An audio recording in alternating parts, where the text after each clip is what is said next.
ये कहानी एक सच्ची घटना पर आधारित है। ये कहानी है छत्तीसगढ़ के एक बहुत बड़े हॉस्पिटल की। यूं तो हॉस्पिटल में रोज कई लोगों का मरना जीना लगा रहता है, पर कभी कभी कुछ ऐसी घटनाएं घटित होती हैं जिसकी पुष्टि विज्ञान के तथ्य भी नहीं कर पाते।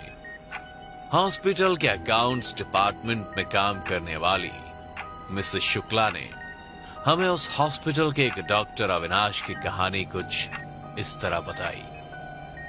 उस हॉस्पिटल के आईसीयू में एक बेड था। उस बेड पर रखे जाने वाला कोई पेशेंट जिंदा लौटकर कभी घर नहीं गया। अविनाश को उस हॉस्पिटल में आए हुए अभी 6 महीने ही हुए थे। वो इन बातों को नहीं मानता था, इसलिए बेड्स खाली ना होने पर वो अपने पेशेंट्स को उस बेड पर शिफ्ट करवा लेता था। और उसके पेशेंट्स जब लगातार मरने लगे तो उसको भी डाउट हुआ। उसने वो बेड वहां से हटवाने का ऑर्डर दे दिया। उसी दिन की बात है। हॉस्पिटल से फ्री होकर वो अपनी वाइफ प्रीति को उसके ऑफिस से पिक करके घर की ओर चल दिया। स्लो म्यूजिक के साथ शाम का वो सफर बड़ा ही सुहाना लग रहा था प्रीति को। कितना अच्छा लग रहा है सब कुछ। अविनाश उसकी बातों पर ध्यान नहीं देता। उनका घर शहर के भीड़ भाड़ से दूर शांत जगह पर था। रास्ता सुनसान इलाके से होकर गुजरता था।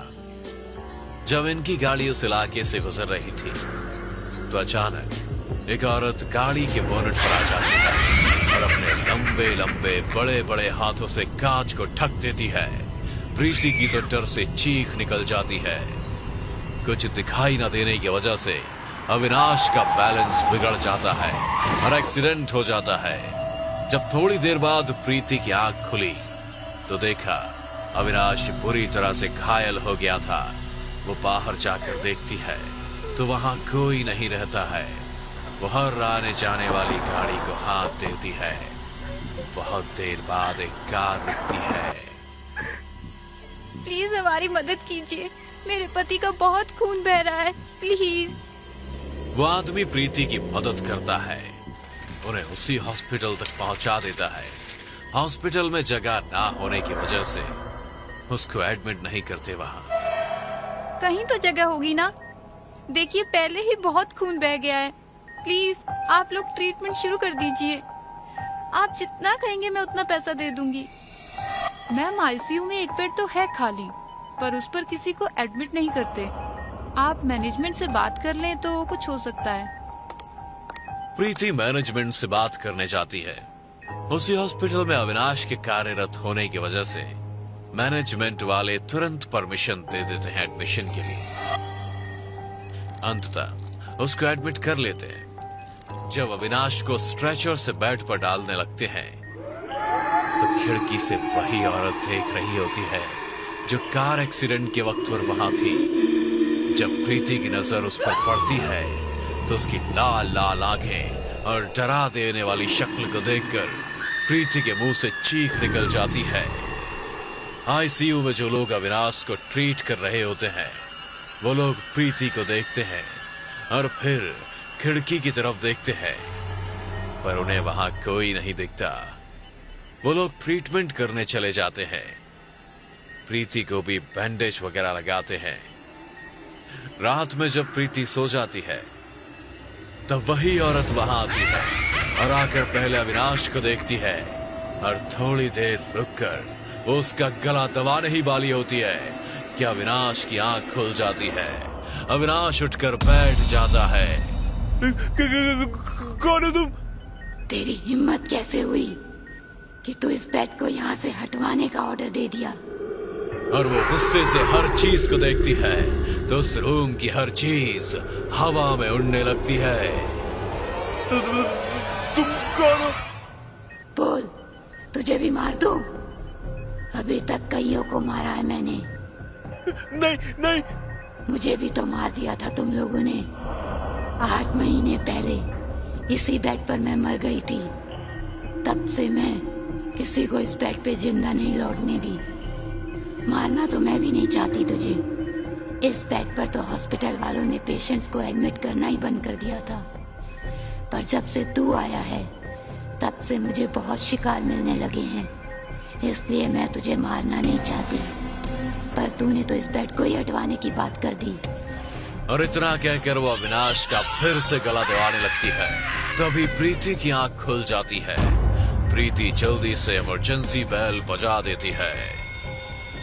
ये तूने ठीक नहीं किया, मैं फिर आऊंगी, मैं तुझे छोड़ूंगी नहीं। और अगर तेरे पति ने मुझे या मेरे बेड को यहाँ से हटाने की बात की तो तुम सब मरोगे। डॉक्टर्स और नर्स के वहां आने से पहले वो औरत गायब हो गई। जब प्रीति और अविनाश ने सबको ये बात बताई तो पहले तो लोगों ने भरोसा नहीं किया, लेकिन अविनाश के गले पर कुछ निशान थे जो किसी को समझ नहीं आए कि वो कहां से आए। हर किसी को यही लगा कि इतना बड़ा हादसा हुआ इनके साथ, तो ऐसे ही कुछ ब्रह्म होगा। डॉक्टर्स अविनाश को आराम करने और अकेला रहने की सलाह देते हैं और प्रीति को अपने साथ ले जाते हैं। जैसे ही वो लोग उस रूम से बाहर निकलते हैं, रूम का दरवाजा एक जोर की आवाज के साथ बंद हो जाता है और कमरे से किसी के जोर जोर से हंसने की आवाज आने लगती है। हंसने की आवाज के साथ अविनाश के चीखने की भी आवाज आने लगती है।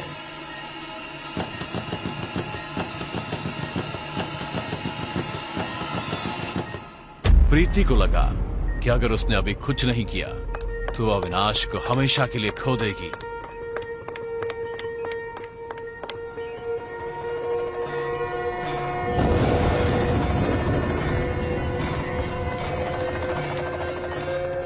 जैसे ही प्रीति त्रिशूल से दरवाजे को छूती है, दरवाजा अपने आप खुल जाता है।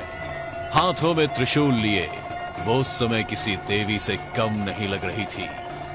जैसे ही सब अंदर देखते हैं तो उस चुड़ैल ने अविनाश को हाथों में उठाया हुआ था और उसको मारने ही वाली थी कि प्रीति ने वो त्रिशूल सीधा चुड़ैल के पेट में घुसा दिया, जिसके कारण चुड़ैल छटपटाने लगी। उसके अंदर से काला खून जैसे कुछ निकलने लगा और एक धमाके के साथ उस चुड़ैल का अंत हुआ।